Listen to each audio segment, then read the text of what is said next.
Hello and welcome back to the Shakey Sonnet Show. I am Tootight Lautrec, the drag laureate of the Sonnetarium, and here we are once again in the Sonnetarium at the bottom of the down staircase in the permanently sequestered remainders section of an unnamed local library which may or may not have a couple of lions couchant on the front steps paying close attention to all the wonders in their world, whether it's the wonderfully worst thing or the wonderfully best thing in their world. Like, for example, say, I don't know, Sonnets 145 and 146, which we just happened to be looking at today. What a coincidence. Many editors consider Sonnet 145 to be a weakly rhymed, cliched, octosyllabic, numpty-tumpty, jaunty little juvenile-seeming little ditty of a sonnet. And some even wonder if Shakespeare even wrote it because they believe it's just that bad. Conversely, Sonnet 146 is generally accepted to be one of Shakespeare's best. We'll get into it. But first, shall I tell you my own personal take on Sonnet 145? Well, yes, I shall. Before I consulted the scholars, I really wasn't bothered by 145. Coming upon it just after Sonnet 144, it's an inward contemplation of the narrator's tortured jealousy and despair in his friendship and his new love relationship with his mistress. And I thought, 145 to me reads kind of like a fever dream, as if the narrator, who is dejected, exhausted, hopeless, and in despair, fell asleep, woke up feeling a little bit better, and even if a bit still groggy and unsteady, but after a good cry and an equally good night's sleep, he wakes up and writes this little sonnet, maybe perhaps while still half asleep, to assuage his battered heart. As if to say, nah, things really aren't that bad as I thought they were in Sonnet 144. But then I went to the experts. G. Blakemore Evans calls Sonnet 145 a playful, neatly turned trifle. He says 145 conveys no sense of serious emotional involvement or complication. John Kerrigan calls Sonnet 145 a pretty trifle. Stephen Booth dubs 145 the slightest of the sonnets and says many commentators have hoped that it is not by Shakespeare. And then he points us dutifully to my main man, Hyder Edward Rollins, and his variorum of the sonnets, which compiles all the various bits of scorn heaped upon Sonnet 145. But then, feeling a little bit dumb because nobody seemed to agree with me, then I happened upon Catherine Duncan Jones' comment where she compares the octosyllabic nature of Sonnet 145 to the charm that Oberon recites when he squeezes love juice, whatever that may be, onto Titania's eyes in A Midsummer Night's Dream. And this is that charm, squeezing love juice. What thou seest when thou dost wake, do it for thy true love take. Love and languish for her sake. For his sake. Sorry, got it all wrong. So then I patted my furry little shoulders and I thought to myself, yes, a fever dream, just as Oberon meant for Titania to have. So let's take a look at Sonnet 145 and we'll delve a little bit more deeply into it. Sonnet 145. Those lips that love's own hand did make breathed forth the sound that said, I hate, to me that languished for her sake. But when she saw my woeful state, straight into her heart did mercy come, chiding that tongue that ever sweet was used in giving gentle doom, and taught it thus anew to greet. I hate she altered with an end that followed it as gentle day doth follow night, who, like a fiend from heaven to hell, is flown away. I hate, from hate away she threw, and saved my life, saying, not you. So let's take the first two quatrains together because it's pretty easy to understand. Those lips that love's own hand did make breathed forth the sound that said, I hate. My beloved started saying something that started with the words, I hate. But when she saw my distress, the narrator's distress, she took pity on me. Hence, again, my conception of this as a fever dream, because this beloved has never shown pity on the narrator, even though that's one of the main things that he's been asking of her to do the entire time that he's been with her, since Sonnet 127. And then we get straight away to the third quatrain. That comprises all the first two quatrains. In the third quatrain, I hate, he repeats again. I hate, she altered with an end. So he repeats I hate and then says that she altered it. And I'm thinking, altered? She changed what she was going to say? She really does hate me, but she didn't want to say it? So she altered with an end that followed it as gentle day doth follow night, much like a fever dream. When we have a fever dream, day follows night and it relieves everything. And I do also have to point out that there are some, for those who say that this wasn't written by Shakespeare or that it was placed here inappropriately, there are some linguistic links to Sonnet 144. We have the same words fiend and heaven and hell, and it does seem to fit in right after 144, in my opinion and a couple other editors' opinion. So she alters what she's going to say, and then we get to the couplet. I hate, from hate away she threw, and saved my life, saying, not you. So it ends with a happy ending, which it is sort of a fever dream because from everything that we've seen so far, it doesn't seem like it's such a happy relationship. And with this from hate away she threw, there are editors who believe that this is a reference to Anne Hathaway, Shakespeare's wife.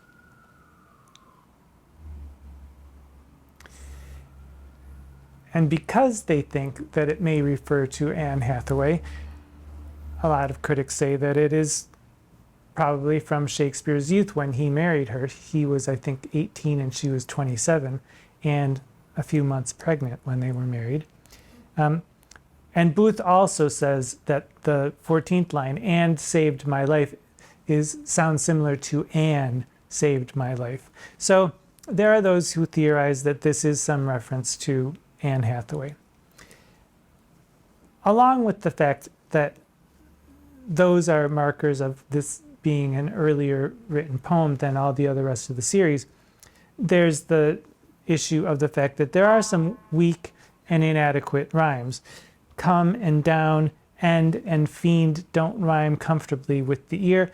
Even considering that the language may have changed, these were not very good rhymes, and the octosyllabic nature of it makes it seem somewhat juvenile, to the point where Edmondson and Wells actually hypothesized that this was written in 1582, well before any of the other sonnets were written. So the other thing is, what about this last word? And saved my life, saying, not you. Well, all editors will rush to tell you that nowhere in part 2, these Dark Lady sonnets, is the word you used. It's always the word thou. And here we have you instead of thou, but it's the mistress talking to the narrator, not the narrator talking to addressing the mistress. And I will admit right here, right now, that about the you versus thou distinctions, I remain confused. There is a general, though certainly not universal, consensus that thou, the use of thou, implies a closer, more intimate relationship, whereas you implies a more formal or distant relationship, which prompted a critic in 1909, Wilhelm Franz, to remark that the beloved mistress's use of you indicates reserve and careful restraint, if not hope-killing coldness and dislike. My favorite bit of commentary on the you versus thou debates comes from an editor in 1916, an editor named R.M. Alden, who said, "The different uses of these pronouns have been made the starting point of various interesting discussions, none of which can be said to have reached any result." So there you go. And here we go on to Sonnet 146. Now, before I read it, I will tell you that depending on what version you have, you may hear it differently from the way I'm going to read it, because many editors consider that Sonnet 146, even though it's one of his best sonnets because of the philosophical body versus soul nature of it, and some believe that it's Shakespeare's most Christian poem, whereas others say it harks back to Plato and to Latin poetry and Anglo-Saxon poetry and humanist philosophies that developed separately from Christianity. They think that there is a flaw in it, and I'll get to that in a moment. Stephen Booth, whether this is Shakespeare's most Christian sonnet or not, Stephen Booth devotes 15 densely packed pages warning readers to accept the multiplicity of possible readings in Shakespeare rather than attempting to reduce them to just one thing or another, to it's a very Christian reading or it's a very humanist reading. So we here in the Sonnetarium will heed his warning. So the problem that editors historically have been identifying as a problem in Sonnet 146 all started with Edmund Malone, who Rollins tells us in 1790 gave us the first really important critical texts of the sonnets, and with the help of people like George Stephens, the first commentary on the sonnet. So Edmund Malone is the first one to compile these and give footnotes and commentary, and we're tremendously grateful to him, but he started this whole thing by saying that the repetition of "my sinful earth" in the second line is a mistake. And I will quote him. He says, "It is manifest that the compositor inadvertently repeated these three last words of the first verse in the beginning of the second, omitting two syllables which are sufficient to complete the meter." And every editor after him, almost every editor after him, agrees. And some have even attempted to substitute their own version of what they think should go in there. Many just leave a great big giant blank in brackets in that second line. But once again, having read this for the first time, I thought I must be really dumb, because I don't have a problem with the repetition. In fact, I quite like the emphatic nature of the repetition of "my sinful earth" in the second line. So thankfully, again, thank the bard for Heider Edward Rollins, there are many editors who agree with me. Some guy named Barnstorff, some scholar named Barnstorff in 1862 retains "my sinful earth" and says it is quite plain and clear language. Yes, it is. Stopes in 1890 says there is far more meaning, though perhaps less rhythm, in the quarto reading, meaning the one that keeps "my sinful earth." Some person named Anonymous wrote in Blackwoods in 1885 that the repetition serves for confirmation.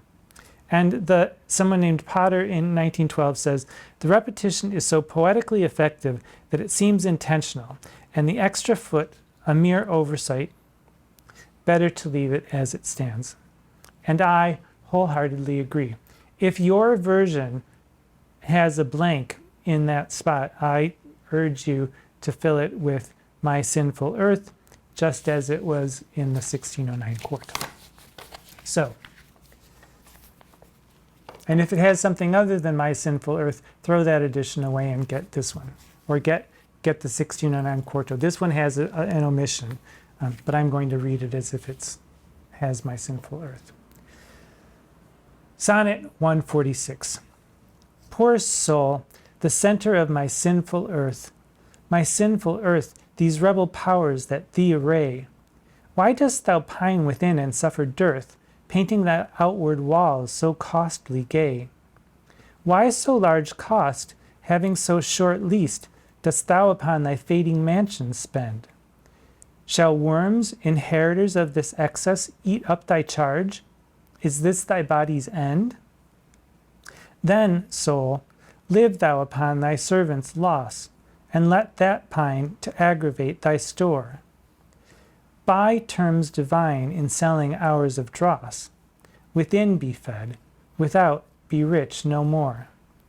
So shalt thou feed on death that feeds on men, and death, once dead, there's no more dying then. Okay, so my sinful earth, it's the body. So we've got the soul and we've got the body. The body, which is dust, which is clay, which earth to earth, ashes to ashes. My sinful earth is body. And these rebel powers that the array, all my errant desires, all these that array could mean surround like a besieged army. I'm being, buffeted on every corner by all my desires.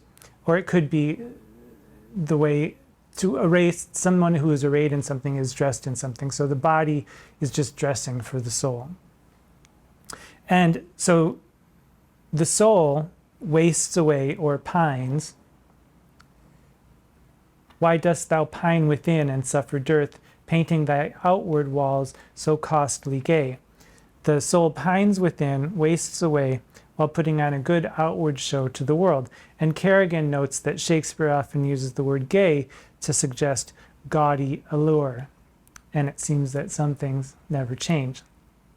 So we've seen this narrator besmirch false painting to cover ugliness many times in all of the Part 1 sonnets, the young man sonnets, to describe others who aren't as beautiful as the young man. But here he's describing himself.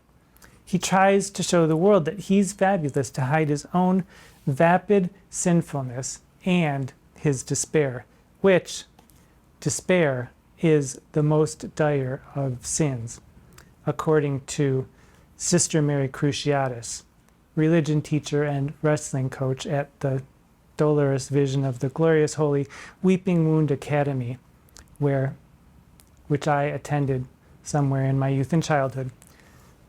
But I digress.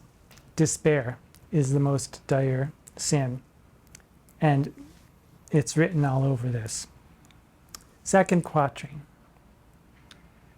Why so large cost, having so short a lease, dost thou upon thy fading mansion spend? Why bother with all this? We're all destined for dust. Make yourself up, paint yourself pretty, pretend everything is a-okay. We'll all be dead soon. It doesn't matter. Which I kind of disagree, because I think paint yourself up, make yourself pretty. We'll all be dead soon, so we might as well have fun. But I'm not Shakespeare. Shakespeare's in a different, and his narrator is in a different mindset here. Is this thy body's end? And by end, is this how you want to end up? Is this how you want to die? Or also, is this the goal? This vapid painting of oneself to make oneself look pretty, when your soul is rotting from the inside out to your rotten, stinking, fetid core. And then we get to the third quatrain. Then, soul, live thou upon thy servant's lost. Feed yourself from your soul. Feed your soul. Pay attention to your inner life. Let go of outwardly appearances. Let that pine to aggravate thy store. That meaning outwardly appearances. So let outwardly appearances pine or waste away. Let that pine to aggravate thy store. To aggravate, to increase, to make heavier, to intensify, to deepen.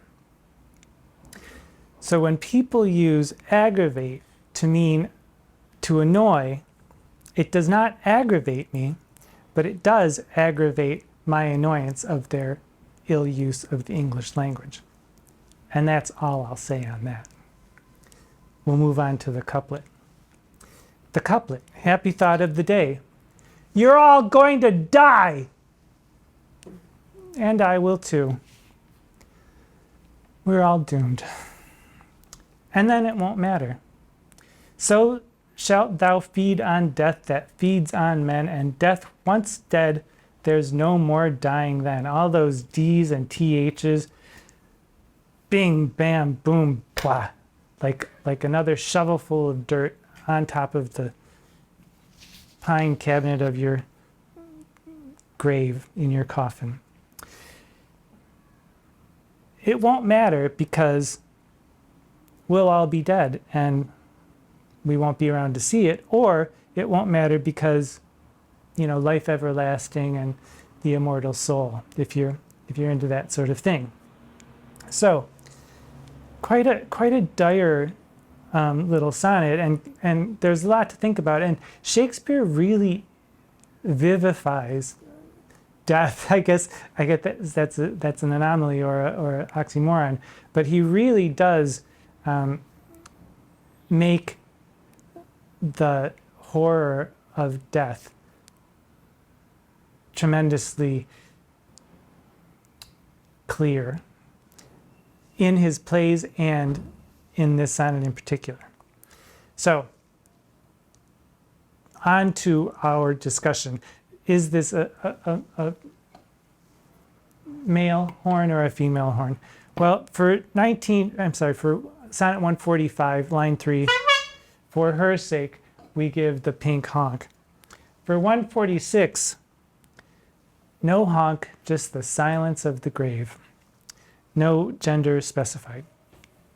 Dramatically, where might these sonnets fit?